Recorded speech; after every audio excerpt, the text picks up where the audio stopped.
Hi, everyone. I'm Erika Del Sordo. Welcome to today's Talk with Erika. Thank you so much for being with me. And thank you for subscribing to my YouTube channel. I'll have all of the links to my video and audio podcasts in the info and about me sections. So today I have Aaron Gordon. He's an endangered species by Miami standards. He's a third-generation native who left town for college and returned home 4 years later to pursue his career in corporate communications. Now, after serving as creative director for a marketing and advertising shop in Miami, he joined Schwartz Media Strategies in 2008. Since then, he has helped the public relations and marketing firm expand its service lines, grow its client roster to include blue chip companies, and recruit and retain talent. Now, today, he manages the firm's day-to-day operations and leads national campaigns for clients in the real estate, municipal, consumer, and financial sectors, including several public companies. On any given day, he may be crafting the communication strategy behind a pivotal vote at City Hall, preparing a CEO for a primetime interview, landing a front page story in tomorrow's paper, or navigating a high-stake crisis. So, Aaron, you're a busy guy. You're extremely professional. Tell me more about what you do, because we were just discussing, you are the first interview I'm having of this type of business. So it's That's quite because impressive. everybody in my business has been so busy. Exactly. We've had no time to break away and sit down for an extended interview. But thanks for having me, and I'm looking forward to our conversation. And I like to think that I have one of the best jobs in the world because I get to tell stories for a living. And I like to think that every brand and every company and every business leader has a story. It's really a matter of figuring out how to tell it, and then obviously executing that plan. And that's what we do every day. And clearly, and I know we're going to spend some time talking about this, is clearly the pandemic has thrown the best laid plans up into the wind somewhat. But I like to think that we as a firm are very contemplative and strategic with how we communicate, when we communicate, why we communicate. And I'm happy to share some ideas and suggestions with your listeners. Okay. Well, thank you very much. So what does a typical day look like for you, especially now with the COVID crisis? What does a typical day look like over there? So, well, first of all, our firm, we have about 16 people. We're based in Miami, and ever since mid-March, we've been working remotely, just to keep our employees safe and productive. And I think that by and large, our team has done a great job staying engaged, staying communicative with clients, and really generating results at a high level. So in terms of a typical day, it starts out with a morning meeting of an all hands meeting where we talk about the news of the day.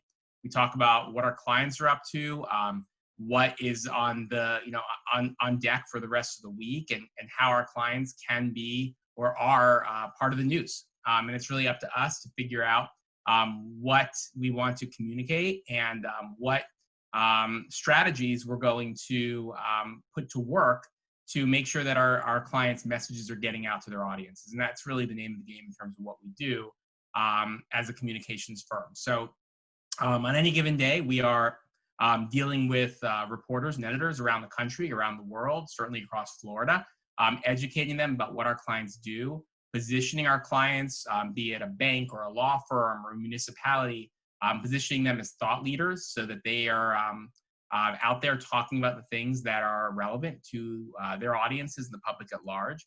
And we also, do a lot of, as you can imagine, we do a lot of crisis communications and issues management, really making sure that companies are prepared for the unforeseen, the unexpected, both internally when it comes to communications and how they're talking to their employees and their clients and their investors, and also externally in how they're, engaging the public in a meaningful way. So, I can go into a lot more detail about how we make the sausage, so to speak. But I would say, in terms of broad strokes, that's what we do and how we work. And every day it presents somewhat of a challenge because you never know what to expect. News happens fast, and our clients have to be ready. And it's really up to us to make sure that everybody is in position to put forward the right message in a timely and credible fashion. So can I ask, who are some of your clients? Sure. So We like to think that our clients really are a cross-section of the Florida economy. We have several in the real estate sector, both on the development side, the brokerage side, commercial and residential. So we represent office buildings and retail developers and companies that build condos and single-family homes. We represent banks and financial services organizations and hedge funds. We represent law firms. We represent municipalities, construction firms. We really look to align ourselves with the industries that are pervasive in Florida and certainly in South Florida. Mhm. Just to name some specifics, we represent Walmart here in South Florida. We represent a commercial real estate firm called JLL. We represent the Miami Downtown Development Authority, which is the economic agency for downtown Miami. Wow. We represent a major global construction firm here in Florida called Skanska. We represent City National Bank, which is one of the largest community banks in Florida. The list goes on and on. We have about 25 or 30 clients, again, in a range of sectors, as I mentioned. Wow. Wow. So let me ask, which firms or industries are getting it right, doing an admirable job managing through this pandemic, and who isn't? Sure. The million dollar question. So I would say I don't want to call out any one company in particular. I would start off by saying this: no company was prepared for this. This took entire governments by surprise. So it would be, I guess, somewhat foolish for me to say that somebody got it wrong and really committed communications malpractice. Right. If I had to look at specific industries, I would start off. Let's start off with the good. I think airlines did a pretty admirable job early on in getting it right, and I'll Yeah. expand on that. Airlines are a likely victim when it comes to missteps in the PR, social media realm. They've gotten a lot of flack in recent years, and airline travel is down by as much as 95% in the U.S. That's devastating for the industry, and the entire viability of their model has somewhat been called into question. When will it be safe to fly again en masse? How can airlines even last that long?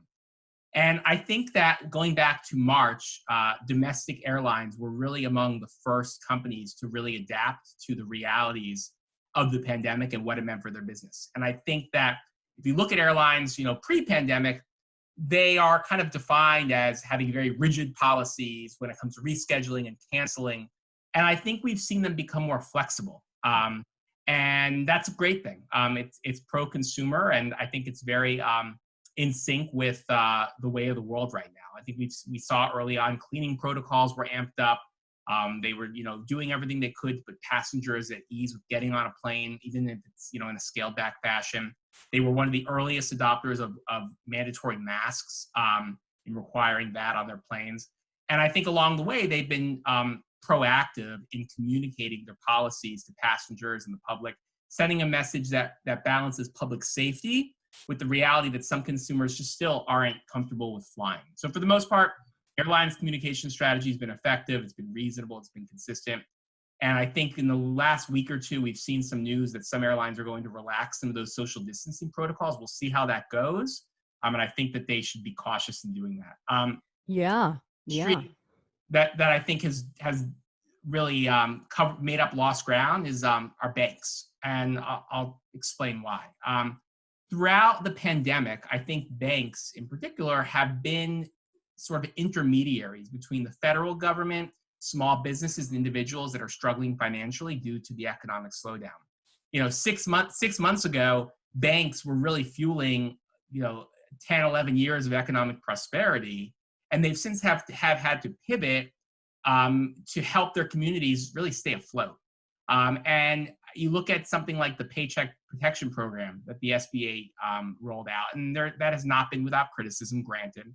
But the fact that they were able to, loan billions upon billions of dollars in such a short time frame really speaks to the critical role that banks play in our communities and in our economy. And I think that with a few exceptions, particularly among the large retail banks, community banks, mid-sized banks have done a pretty admirable job really realizing their worth to businesses, it's been a pleasure to see, because I think that in the last recession, 11, 12 years ago, banks were one of the culprits in the crash. And I think this has been a dramatic reversal from the last recession, whereas last time they were seen as part of the problem, and now they're seen as part of the solution.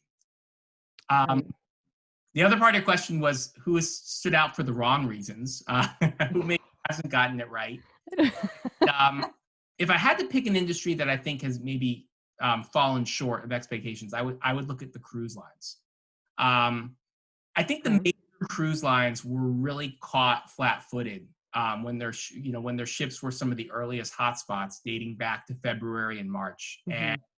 And granted, we've learned a lot about the virus since then, but the fact that cruises continued to sail for several weeks after the first sign of a problem really resulted in a reputational hit in the earliest days of this. And Mhm.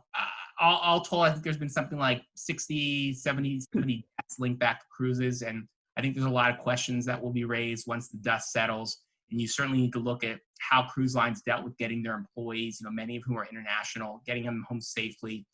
And I can go on and on. But I do think that cruise lines will rebound. They will be just fine long term. The biggest challenge they're going to have is really making up for lost revenues and lost time. And if they can bridge that gap, I think their customer base will return. There's something like 40 cruise ships that are set to deliver between now and 2025, with $50 billion or more invested in those ships. So there's a lot hanging in the balance. They've got very talented people, and I think they'll get it right. Yeah. We were discussing, though, this kind of hit a lot of people. I've had this discussion in different interviews that we've done. We know how to prepare for hurricanes. We had the recession in 2008. There's certain things that we've had that everyone's used to. But then this came and it was like, we haven't had this in our lifetime yet. So everyone was kind of like, both individually, businesses, that everyone was going, what on earth? What do I do? So that plays a big part, and I guess, in how the cruise ships handled this and how the airlines handled this. And I know a lot of people are still probably scared to get on an airplane because all that air circulates. If you have one person who's got the coronavirus sitting in there, it's going to get shared. There's no mask that can help that. You got to breathe it in somehow. Right. So that's really crazy. Um, so how has the growth of social media altered the course of public relations and corporate communications, and especially during this time? What's your take on that? So that's the question. Social media has really changed the game for so many companies, not just how companies advertise and market their products or their services, but also how they cultivate their audience, and how they really formulate their brand. And I think to some extent, the social media, the medium as a whole has changed somewhat. Social media really started out as somewhat of a person-to-person network. We saw it become more of a brand-to-person network over the years. And what we've seen more recently, and there, you have to kind of dig into the numbers to get at this, but it's somewhat shifting back to a person-to-person network, and I'll explain what that means. Mhm. About 70% of social media users who are 33 years old or under really are using those platforms for messaging. And they actually prefer to have communications with their closely held, groups versus being in the open. And so, what that means is that the largest generation in history of, in the history of civilization, millennials, are really only using Facebook, or predominantly using Facebook as a private messaging app.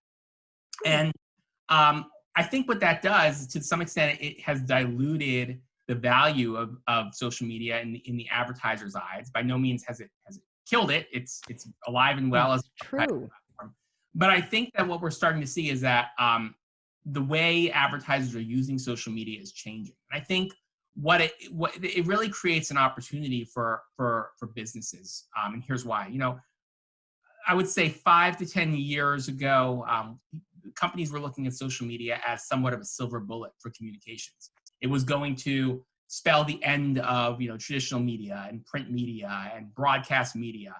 And I certainly don't think it's supplanting those mediums when it comes to the consumption of news or information. because there's still no replacement for substantive, well-reported news, right? Hmm. But I do think that it's given rise to what I like to call BYOP, be your own publisher, where brands are putting out their own content. And now social media gives them a distribution channel for sharing that content. And anybody in any company can effectively be their own media outlet. And so what we have, where it's really impacted our campaigns for our clients, it's that, everything we do, literally everything we do, has somewhat of a social media or digital media or a digital content component. It's not just about, securing a great story for a client or a great thought leadership opportunity for a client. That once you do that, that's just the beginning of the process. And then you have to look at, well, how am I going to get more eyeballs on this? How am I going to get more potential customers or clients to read this and to absorb it? And social media has really become a cost-effective vehicle for broadcasting that information. And, I like to say it's really just the only question is which companies are taking advantage of it, because it's been it's been an invaluable tool to help, like I said, build businesses, build brands.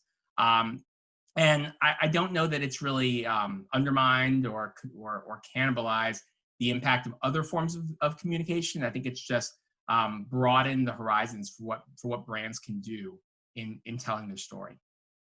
That's very true. A lot of people are going that direction instead of just turning on the TV anymore. It's all about social media. This is so true. Yeah. Yeah. All right. I like that. So, looking ahead, what are the news stories and headlines then that you'll feel will dominate the post-pandemic recovery? Well, you're asking me to predict. Yeah. Dangerous game.